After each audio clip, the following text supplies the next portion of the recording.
It started as the kind of morning Mark Brennan usually lived for. The sun poured through the bedroom window in golden slants, cutting across the wood floor. Colorado mornings were like that in July, cool, crisp, and clean. Outside, the trees whispered in a soft mountain breeze. Birds chirped, somewhere far off. The world felt wide awake. But Mark wasn't. He'd woken just before dawn with feverish chills and a stomach twisted in knots. Some bad takeout from the night before. Probably the chicken lo mein. He lay in bed now, shirt damp with sweat, the ceiling fan spinning lazily above. From the hallway, he heard tiny footsteps and a burst of laughter. "Come on, Ethan, backpack's ready." Sarah's voice, cheerful, full of energy. Then came Ethan's high-pitched giggle as he toddled past the bedroom door, wearing his tiny hiking boots and a sun hat that always tilted just slightly to the left. He was too, sturdy on his legs, curious about everything. Mark managed a weak smile as Sarah stepped into the bedroom, already lacing up her boots. "You sure you don't want us to stay?" she asked, brushing her hair into a ponytail. Her eyes flicked to the bottle of antacids on the nightstand. "We can postpone." Mark waved her off. "No, no. Just a stomach bug. You two should go." Ethan was excited about what did he call them? She grinned. "The bubble water." Mark laughed softly, then winced. "Right. Can't miss that." Sarah leaned over, kissed his forehead, then pressed her lips gently to his. "Text me if you feel worse. I'll check in from the trail." She was always like that. Prepared. Mindful. The one with extra snacks, emergency blankets, GPS apps loaded offline, just in case. Mark watched as she lifted Ethan into the car seat, loaded the backpack, and waved at him one last time through the front window. He waved back, then sank into the pillow, groaning. That was the last time he ever saw them. He woke again around noon. The fever had broken, mostly. The worst of the nausea gone. Still weak, but alert. The house was quiet now. No cartoons humming from the living room. No clatter of toys. He glanced at his phone, 12:09 p.m. No texts. No missed calls. That was unusual. Sarah usually checked in by now, just a quick text. A photo of Ethan holding a pine cone. A snapshot of trailhead signs. Something. He tried calling. Straight to voicemail. Not panicking. Not yet. They'd probably stopped at a lookout. Maybe no reception. He reminded himself that the Rockies could be tricky like that. Sometimes you'd lose a signal 5 minutes from the parking lot. He texted anyway. "Hey, feeling better? You guys okay?" No response. He waited an hour. Then another. By 4:30 p.m., the unease had begun to settle deep in his chest. He paced the living room, checking his phone again. And again. No reply. No ping. No movement on the family GPS tracking app. It showed her last location as Cascade Trailhead Parking Lot, 9:12 a.m. Mark's hands trembled slightly as he opened her laptop and logged into the GPS dashboard. Same reading. No updates since that morning. By 6 p.m., the sun was beginning to dip. Long shadows stretched through the backyard. The air cooled. And Mark's unease hardened into something else, fear. He called her again. Then again. Still straight to voicemail. He tried to stay logical. Maybe her phone had died. Maybe Ethan got tired and they were taking it slow. Maybe she met someone on the trail and got delayed. But that wasn't like Sarah. She was precise. Always on top of time, schedules, check-ins, especially with Ethan. By 6:45, Mark was in the car. He drove with shaking hands, pushing 20 over the speed limit, the winding mountain roads a blur. He reached the Cascade trailhead just after sunset.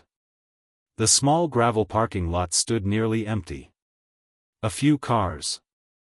No Sarah's Subaru. No sign of her. No Ethan.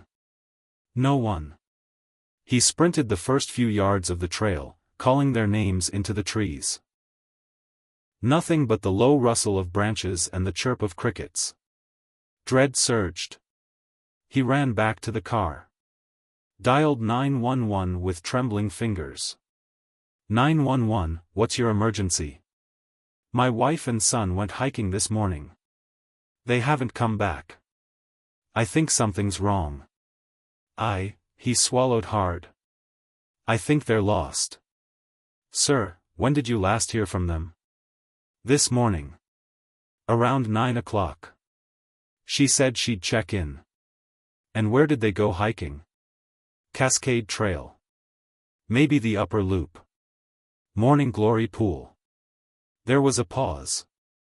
We're dispatching park rangers and search and rescue teams now. Please stay at the trailhead. Officers will meet you shortly. Mark stared into the darkening woods, heart pounding, arms numb. Somewhere out there, under the thickening veil of night, his wife and little boy were missing. And the mountain was silent. The morning after Sarah and Ethan disappeared, the Cascade Trail parking lot transformed into something else entirely.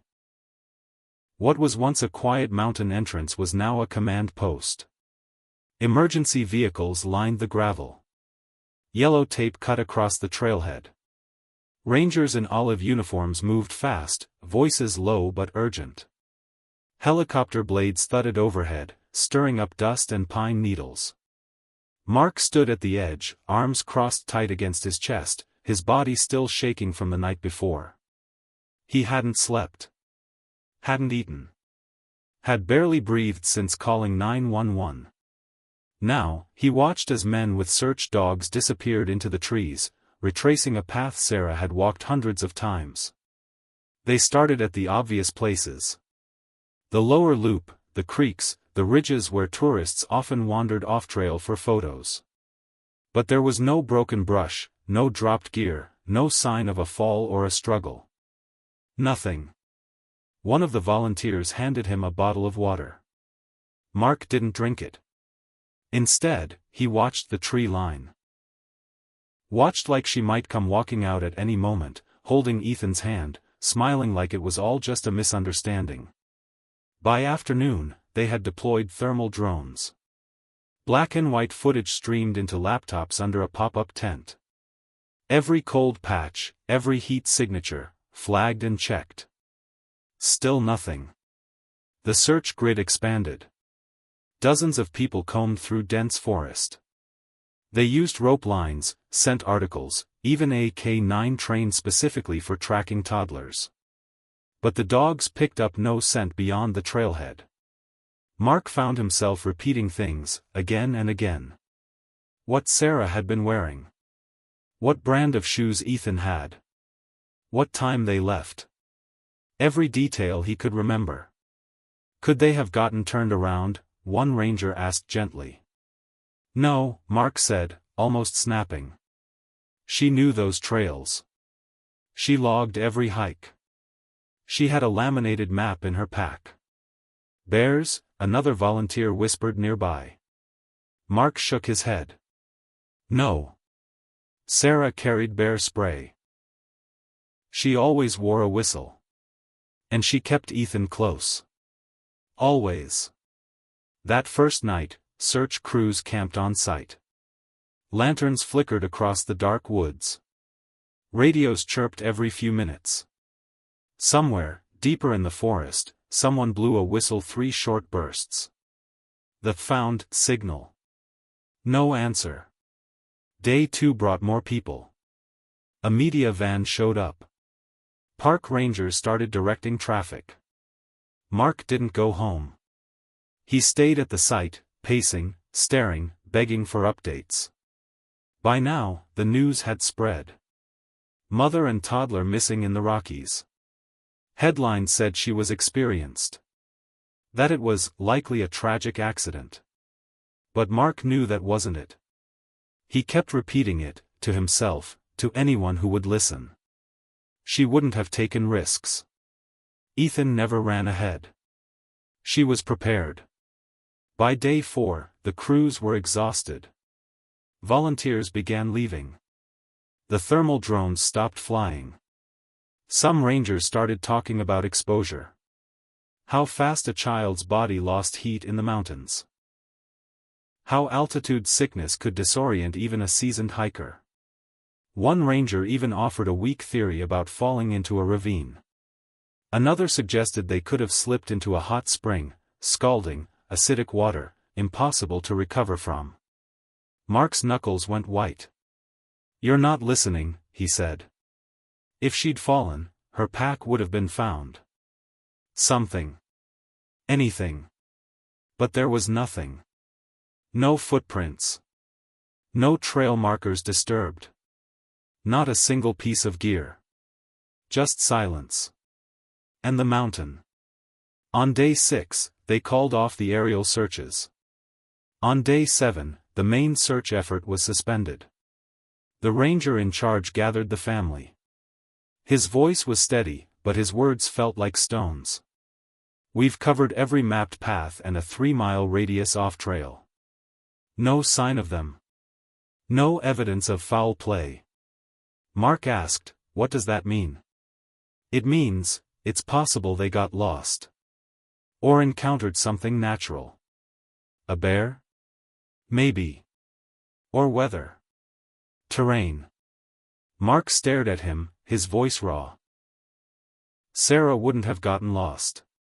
The ranger hesitated, then placed a hand on his shoulder. Sometimes gestures like that are meant to comfort. But this one didn't. And then he said it. Quietly. Almost like it was some kind of park lore. "Sometimes," he said, "the mountain just keeps them." Mark didn't speak. Didn't move. Just stared into the woods, fists clenched, heart screaming, while the sun dipped behind the trees, and the world went on. 6 years. That's how long it had been since the mountain swallowed his world whole. Mark Brennan no longer woke up hoping for answers. Hope, at some point, had become too expensive. Now, he just woke up. Get out of bed. Make coffee. Stare blankly at the wall while the machine sputtered to life. Go to work. Nod at meetings. Pretend to care about quarterly projections, like they meant something. Like he didn't feel a permanent hollow space behind his ribs. He'd moved cities 2 years after they vanished. Therapy hadn't helped. Neither did running. Or the grief groups. Everyone meant well, grief is a journey, closure takes time. But those people had headstones. Cemeteries. Death certificates. Mark had silence. No bodies. No clues. No final moment to hold on to. Just a wife and son who went for a hike, and never came home. He still kept Ethan's favorite dinosaur mug on the counter. Still sometimes caught himself checking the clock at 8:30 p.m., the old bedtime hour. And Sarah's trail map, annotated in her handwriting, was tucked in a drawer by his bed. He hadn't opened it in years, but he couldn't throw it out either. Some nights, he thought he saw them in dreams. Ethan's laugh echoing through a pine forest. Sarah's voice calling him to catch up. But those dreams always ended the same way, a turn in the path, and they were gone. It was a Tuesday morning. July again. Mark sat in his home office, a stack of reports open but unread. The numbers blurred together. Revenue forecasts. Expense breakdowns. None of it mattered. None of it ever had. Then, his phone rang. A number he didn't recognize. Colorado area code. His chest tightened. He answered. "Mr. Brennan?" The voice was calm, professional. This is Detective Patricia Chen with the Park County Sheriff's Office. I need to speak with you about your wife and son's case. For a moment, he couldn't breathe. His hand trembled. The coffee mug slipped from his grip, crashing onto the desk, sending brown liquid bleeding across spreadsheets and sticky notes. Nobody called about Sarah and Ethan anymore. Not in years. What did you find? His voice came out hoarse. Chen's tone didn't change. Steady. Grounded. But cautious. Mr. Brennan, I'd prefer to discuss this in person. Can you come to Colorado? Please, he whispered. Just tell me. There was a pause on the line. Then. A research team from the University of Colorado was studying geothermal activity near the Cascade Trail system. Their equipment picked up metal anomalies in a hot spring off the upper loop. When they investigated, they discovered remains. And items we believe belonged to your wife. Mark felt the room tilt. He pressed his free hand against the desk to steady himself.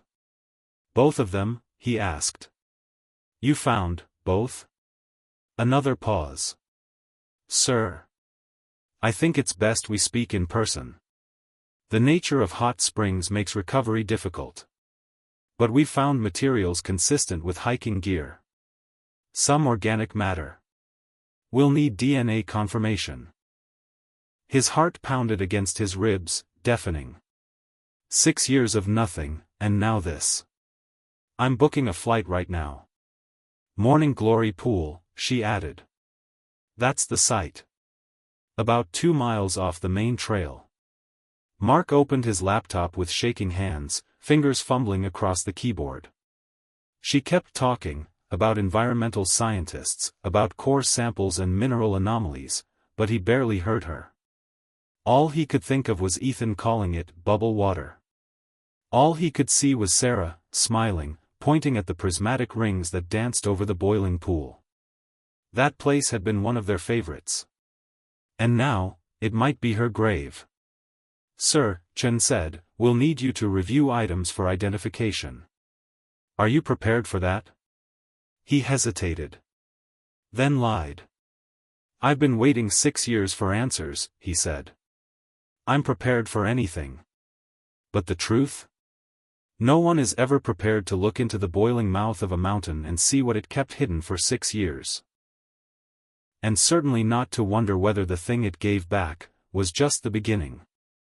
The plane touched down in Denver under a flat gray sky. Mark Brennan stepped off the jet bridge, his stomach tight, throat dry. Not from the flight. From what waited beyond it. He moved through the terminal on autopilot, barely aware of the noise, the people, the announcements. His only thought, Morning Glory Pool. 2 miles off the main trail. That was where they'd found her. If it was her. A woman in practical hiking boots and a gray field jacket stood near baggage claim holding a folder against her chest. Late 30s, maybe early 40s. Hair tied back, face calm but unreadable. Mr. Brennan? He nodded. I'm Detective Patricia Chen. I appreciate you coming out so quickly. She didn't waste time on small talk. Within minutes they were in a government-issued SUV headed west into the mountains, leaving the city behind. The farther they drove, the more memories started to claw back. Sarah laughing as she wrestled a tent into shape. Ethan squealing at the sight of chipmunks. The three of them pointing at trail maps, chasing light through the pines. Now that same road curved through silence. Chen finally spoke. The research team had been running geothermal tests for months. They weren't expecting anything unusual. Mark stared out the window. What did they find first? The magnetometer picked up metal at the bottom of the pool. Not natural deposits. Something man-made. He said nothing. Chen glanced at him, then continued. We brought in divers. Specialized suits, short intervals. That spring averages 160 degrees. But they managed to recover fragments. Some with identifying features. The rest of the drive was steep, winding, increasingly remote. They passed warning signs for wildlife, falling rocks, narrow shoulders.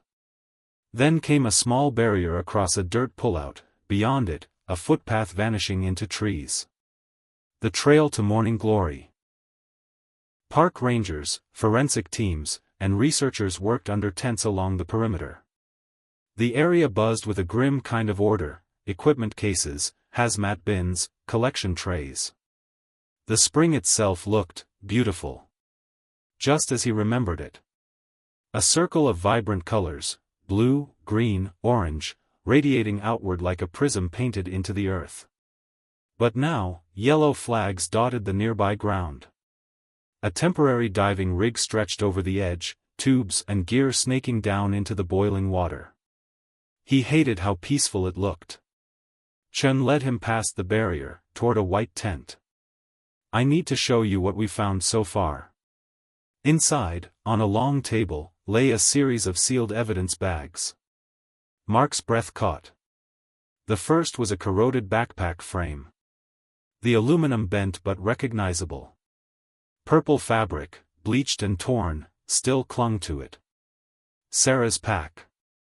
She'd picked it herself, researched the weight distribution, made sure it could handle long hikes with a toddler. Another bag held a hiking boot. The leather warped and blackened by heat, but the laces still intact. Inside was the custom orthotic Sarah wore for her high arches. Her water bottle, metal, insulated, dented. The sticker she'd added had long since melted away. And then. The ring. Small. Titanium. Its smooth edge untouched by corrosion. Mark picked up the evidence bag with shaking hands. On the inside, an inscription. "To the summit and back. M+S." He had that engraved before their anniversary trip. It was their thing. Their way of saying they could survive anything, together. He couldn't speak. Couldn't even breathe properly. Chen finally broke the silence. "The positioning of the items, they suggest your wife entered the spring fully clothed. With her gear." Mark blinked. "What does that mean?" Chen looked at him carefully.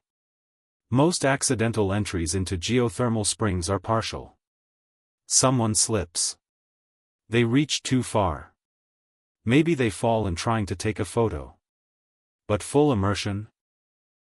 With boots, a pack, car keys, water bottle, all still on her? She wouldn't have gotten close," Mark said. "She was obsessed with safety, especially around Ethan. We came here before.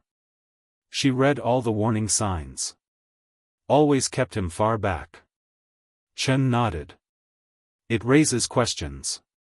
They walked out of the tent toward the spring's edge. The hum of a generator filled the air. Divers emerged from the water, moving slowly, cautiously. One removed their mask, coughing from the heat. Chen spoke quietly. "The researchers discovered something else." Mark turned toward her. "This spring is deeper than originally mapped. A narrow shaft goes almost 40 feet down. Items can settle at different depths. Some may never come up." He knew what she was really saying. Some things could be lost forever. He looked back at the colorful surface. Beneath it, boiling silence. "Did you find anything of Ethan's?" he asked. Chen didn't answer right away. "We haven't recovered anything that clearly belonged to a child." "Not yet." Mark stared at her. "No boots. No carrier. No jacket. Nothing?" Chen shook her head. "Which brings us to the hardest question." Mark swallowed. She leaned in, her voice barely above a whisper. "Where's Ethan?" The words hung in the air like smoke. Somehow, after all this time, they were still only at the beginning. The morning air bit a little harder that day. Back at the Cascade trailhead, search crews were already moving, marking grids, logging evidence, scouring forest floor and canopy like archaeologists digging through grief. But this time, Mark wasn't just a grieving husband. He was part of something again. A search. A mission. And someone new had entered the picture. His name was Tom Mitchell. A seasoned park ranger in his early 50s, face leathered from years outdoors. He had that quiet, competent air, the kind of man who rarely wasted a word, but remembered every tree on the mountain. "I was on shift that day," he told Detective Chen, flipping open a battered notebook. "July 15th, 6 years ago. Maintenance sweep through the backcountry shelters. Timber Creek, Pine Ridge, Avalanche Creek. Logged it in the reports. Guess no one thought to cross-reference." Mark stared at him. "You remember my wife?" Mitchell nodded. "She used to hike here often. Always signed in. Always prepared. Brought your boy with her a lot. He was a curious one." He said it like someone recalling a neighbor, not a headline. Detective Chen narrowed her eyes. "And you never gave a statement back then?" Mitchell shrugged slightly.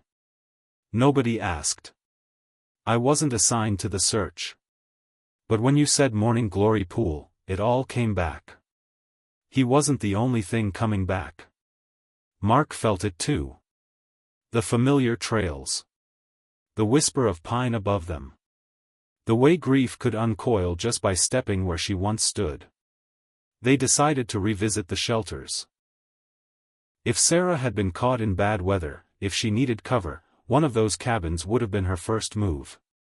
They set out with a small team: Chen, Mark, Mitchell, 2 officers from forensics. The first stop, Timber Creek Shelter. A small wooden structure tucked off the upper loop. 4 bunks. A rusted stove. A trail map nailed to the inside wall. Inside, everything smelled of old pine and thyme. Dust drifted through slats of sunlight. "Standard setup," Mitchell explained. "Basic supplies. Firewood, first aid, logbooks. These are for emergencies only. We keep them unlocked."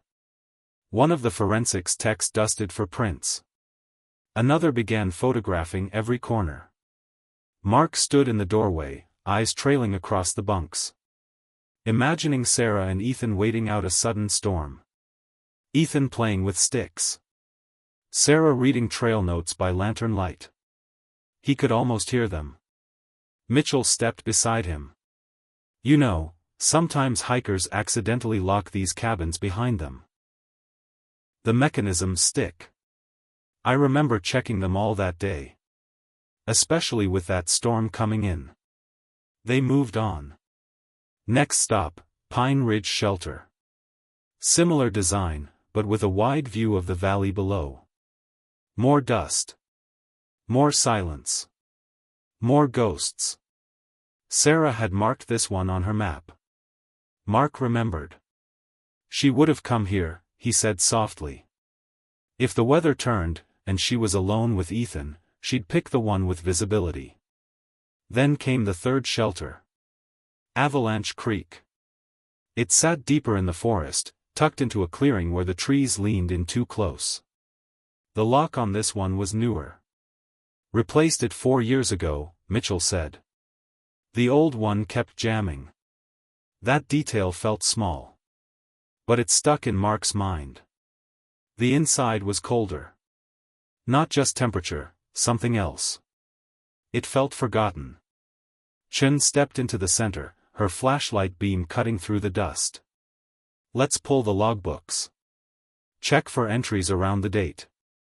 Mitchell pulled out a box from the storage shelf. Old spiral notebooks, water-warped and stained, but still legible.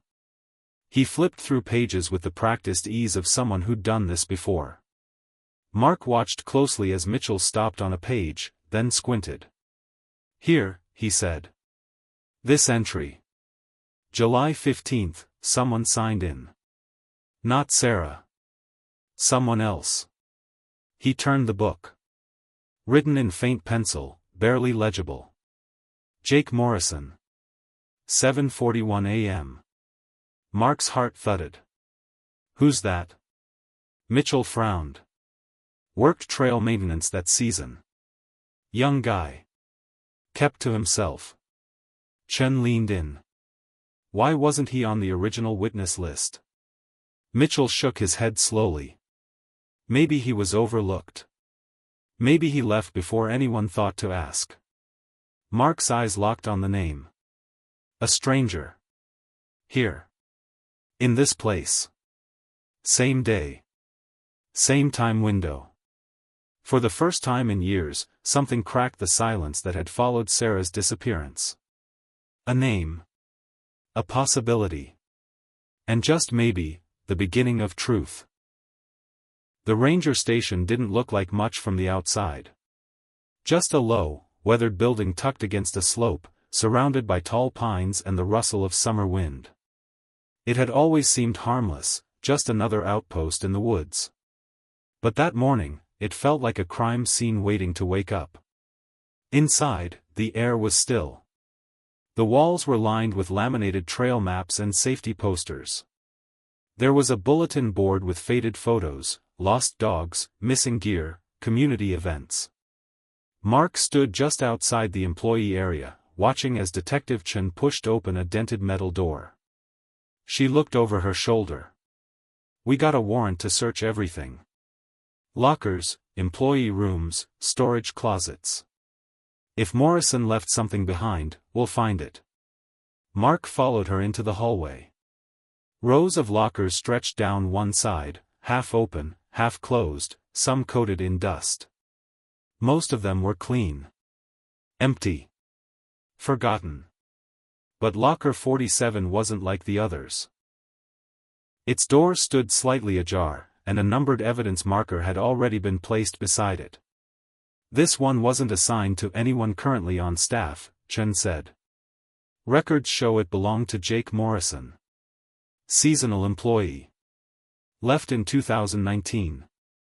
Mark stepped closer, heart pounding. Inside the locker was nothing, at first glance. But then one of the techs pulled out a crowbar and gently tapped the back wall. A hollow sound. False panel. Chen crouched down beside them. We're opening it now. A moment later, the panel came free. And behind it, were items no one had seen in 6 years. Sealed evidence bags sat on a nearby table, already being catalogued. Mark approached slowly. Every step felt like walking underwater. The first bag held a delicate silver necklace, small compass charm, worn chain. Sarah's anniversary gift. He'd given it to her the year Ethan was born. She said it made her feel like she could always find her way back home. The second bag held something even more intimate. A wedding ring. Not the titanium one she wore on hikes. This was the white gold band with tiny diamonds, the one she usually left in her backpack when they went outdoors. The one she kept as a backup. Both items had been hidden. Not lost. Not misplaced. Hidden. Mark's voice caught. These are hers. No question. Chen didn't respond right away. She was staring down at the evidence bags like she'd seen this before. And she probably had. When trophies are taken, she finally said, it's usually about control. Reminders. Ownership. They're not just souvenirs, they're anchors to the crime. Mark swallowed hard. So he did it. Jake Morrison. It's looking that way, Chen said. The panel wasn't disturbed. Locker untouched for years. He vanished right after. No forwarding address. No digital footprint since 2019. She pulled up her tablet, already putting together a bolo. Every agency will have his face by sunset. Airport flags. Border alerts. He's a suspect now. Mark nodded, but something gnawed at him. Mitchell had been with them earlier. Helpful. Steady. And now, absent. He'd said he remembered Morrison. Had even described him in detail: quiet, mid-20s, average height, brown hair. Mark replayed the moment. Then something else floated up. That comment about the Avalanche Creek shelter. Mitchell had said the lock was replaced 4 years ago. Because it jammed. But Morrison had left 6 years ago. So how did Mitchell know when that lock was changed? Chen was still reviewing photos when Mark turned to her. "There's something I need to tell you," he said. And his voice came out cold. Because the moment he replayed Mitchell's words, he realized they weren't just oddly specific. They were impossible. The house felt quieter than usual.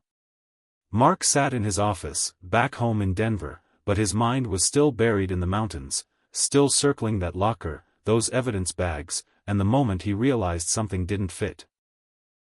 Tom Mitchell had known too much. Too many small details. Too many perfect memories. Like someone who'd memorized the story, not lived it. Mark had told Detective Chen his suspicion. She listened, nodded, said they'd look into it.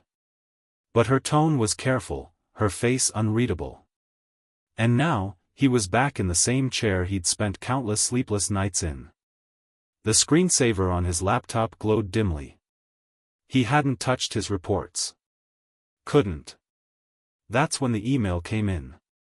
From T. Mitchell. Subject: information about Jake Morrison. Body: you should see this. I'll be in town tonight. Can I stop by? I have files from the maintenance archives. Trail logs. Assignments from the week they vanished. Mark stared at the screen. It was late. Nearly 9 p.m. But if there was even a chance Mitchell had something concrete about Morrison. He replied, "I'll be up. Coffee's on if you want some." The reply came less than a minute later: "On my way." 25 minutes later, headlights swept across the front windows. Mark stood at the door, his hand hovering over the knob. When he opened it, Mitchell stepped in like it was nothing, like he belonged there. Same uniform. Same ranger jacket. Calm eyes, polite smile. In his hands, a worn manila folder and a plastic evidence box. "Sorry for the late visit," he said. "I figured you wouldn't want to wait." Mark nodded, stepping aside. "No, it's fine. I appreciate it." Mitchell placed the folder on the kitchen table, set down the box beside it. "You mind if I grab that cup of coffee?" he asked casually. Mark moved to the counter, started pouring from the half-full pot. He added sugar to his mug, handed the other to Mitchell. They sat across from each other, the soft clink of ceramic on wood the only sound. Mitchell opened the folder slowly, pulling out time sheets, printed trail logs, assignment rosters. "This," he said, tapping one page, "is Morrison's shift schedule from July 2019. He requested a trail reassignment, specifically to the upper loop. Same area Sarah and Ethan were hiking." He looked up, voice low. "You think that's coincidence?" Mark stared at the paper, the columns of dates and names blurring under the soft yellow kitchen light.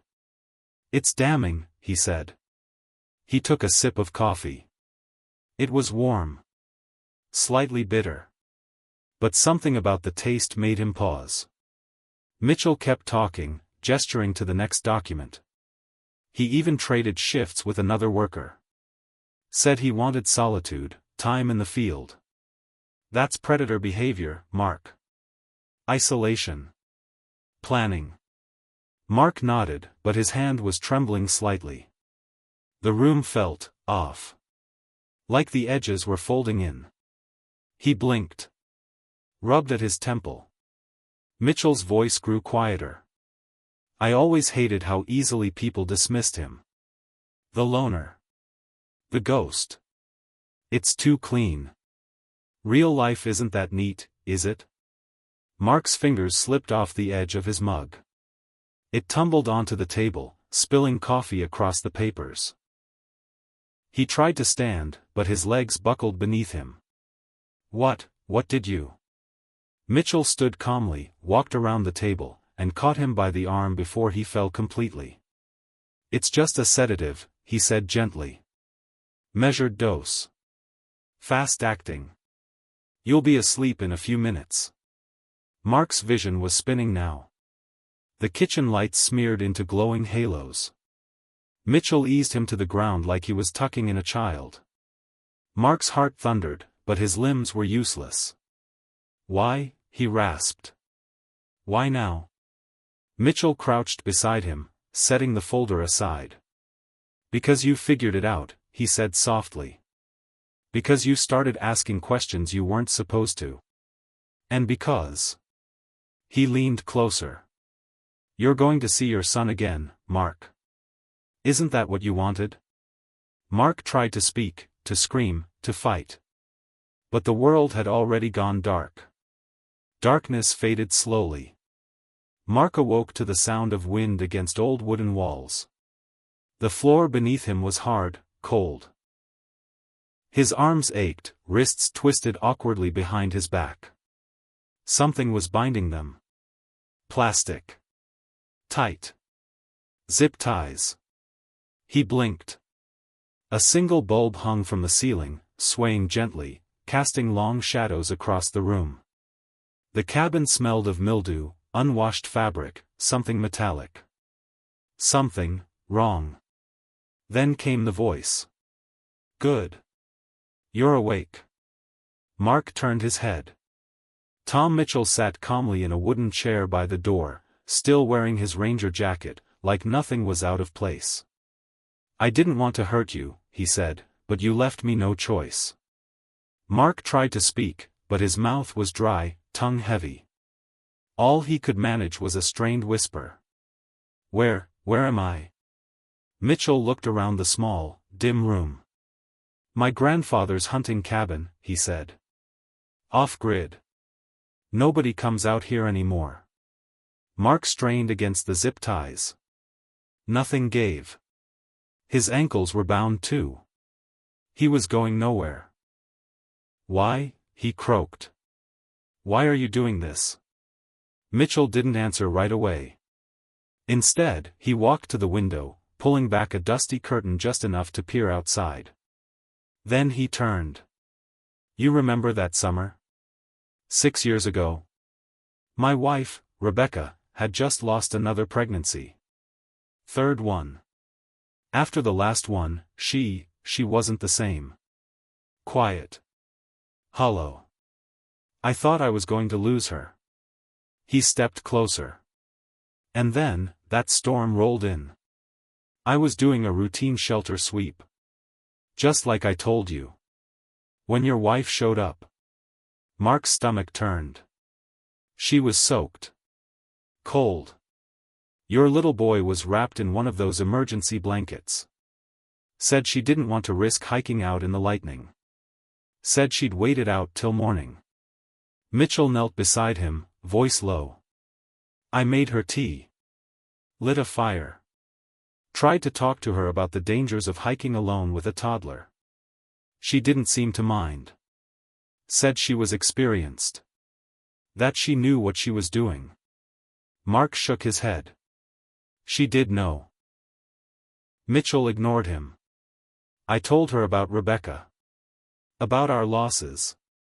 About how we always wanted a child. How maybe, fate had brought them to that shelter for a reason. His voice cracked just slightly. I asked her if she'd consider letting us take him. Just think about it. Just consider it. Mark's voice was barely a breath. What did she say? Mitchell's eyes darkened. She said no. Of course she did. Said I was unstable. That she'd report me the moment she got down the mountain. He stood and turned away. I panicked. I didn't plan it. But I couldn't let her leave.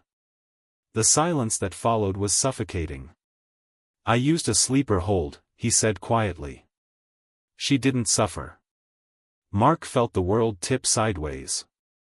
You killed her. Mitchell turned back, jaw tight. I carried her body to Morning Glory Pool before dawn. Weighted it down. I knew what that water would do. I've studied those springs for decades.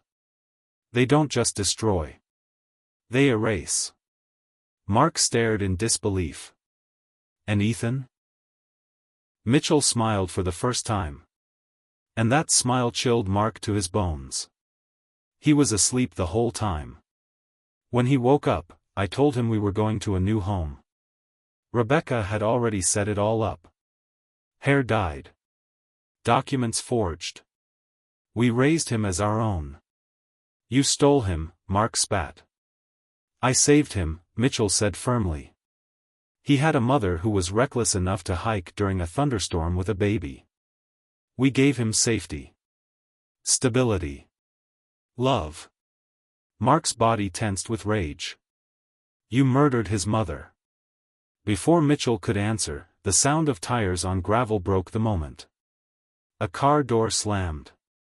Then another. Footsteps approached the cabin.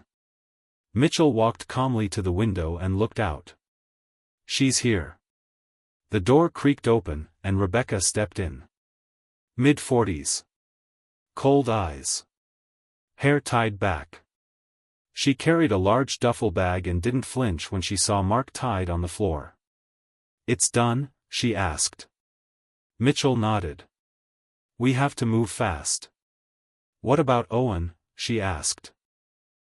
In the truck, Rebecca replied. Watching a movie. He doesn't suspect anything. She set the bag down and unzipped it. Inside, plastic sheeting. Bottles of chemicals. Gloves. A shovel handle poked out beneath it all. Mark's heart slammed against his ribs. Rebecca turned to him and smiled faintly. You know, we really did love him. Still do. He had a good life with us. You were supposed to be part of the past. Then she looked to Mitchell. We should have done this years ago. Outside, the engine hummed softly.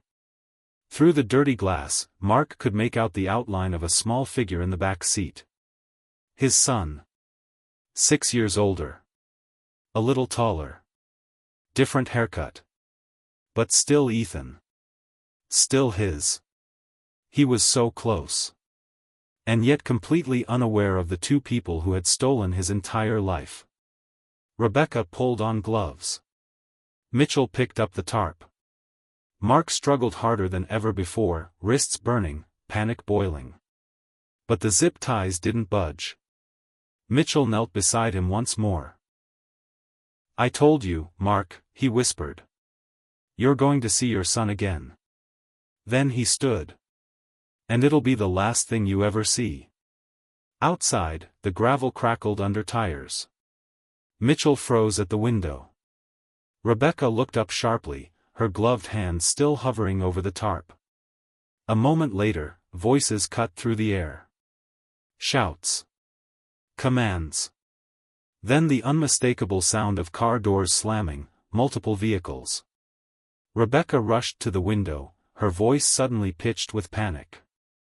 They're here. Mitchell's eyes narrowed. How? Your phone, Mark said, coughing through dry lips. Chen was tracking it. Mitchell swore under his breath and turned to the door. Rebecca grabbed one of the chemical bottles and hissed, We have to finish this. Now. But outside, the calm shattered. A voice boomed through a loudspeaker. Tom Mitchell. This is Detective Patricia Chen with the Park County Sheriff's Office. The cabin is surrounded. Exit with your hands where we can see them. Send out Mark Brennan and the child. Mark's heart nearly stopped at the sound of his son's name. Ethan, he whispered. And through the dirty cabin window, he finally saw him. A small figure, standing just outside the truck, eyes wide, staring toward the flashing lights, unaware that his entire world was seconds from breaking open. Rebecca's voice cut through the room. Owen. Get back in the truck. Now. But the boy didn't move. He was frozen. Scared. Mitchell grabbed a rifle from the wall and checked the chamber. He turned to Rebecca. Back exit. If we move fast, we can. They'll shoot us on sight, she snapped. You said this would be clean. Mark shifted on the floor. His arms screamed from the pressure, but his focus wasn't on the pain anymore. It was on Ethan. On the 3 feet of open air that now stood between his son and the truth. Please, Mark gasped. Don't let him see this. Mitchell raised the rifle toward him. And in that instant, Mark acted.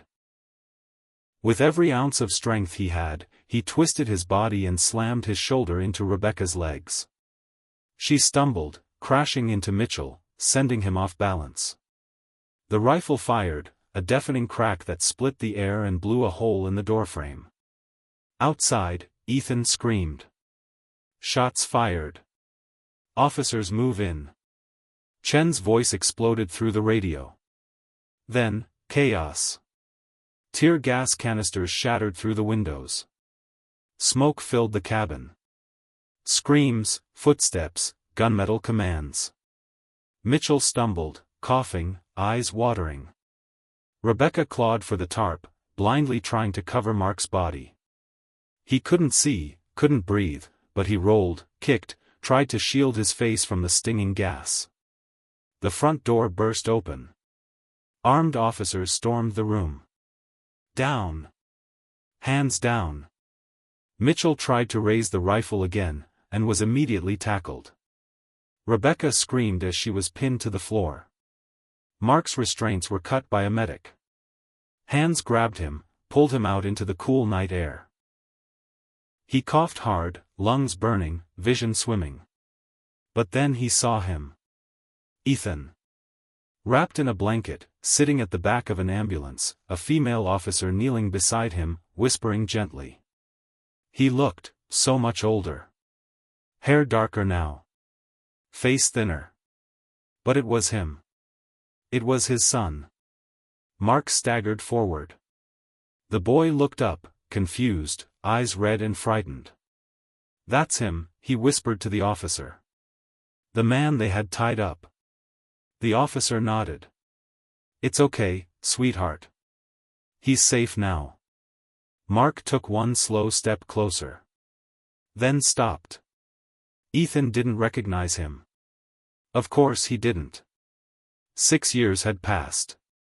He was 2 the last time they saw each other. His memories had been replaced. Rewritten. Mark knelt a few feet away, voice barely a whisper. I'm not going to hurt you. Ethan blinked. The police said, he started, then paused. They said you're my real dad. Mark nodded slowly. I am. And I've been looking for you, every single day. The boy looked down. Then, after a long moment, he whispered, why? Mark's eyes burned. Because I love you, he said. And I've missed you every single day. The night air was still. Officers moved quietly now, packing up gear, securing the scene. The cabin behind them was a ruin of lies and smoke. But in that quiet pocket of space near the ambulance, a father and son looked at each other for the first time. Not as strangers, but as something long buried, finally beginning to surface.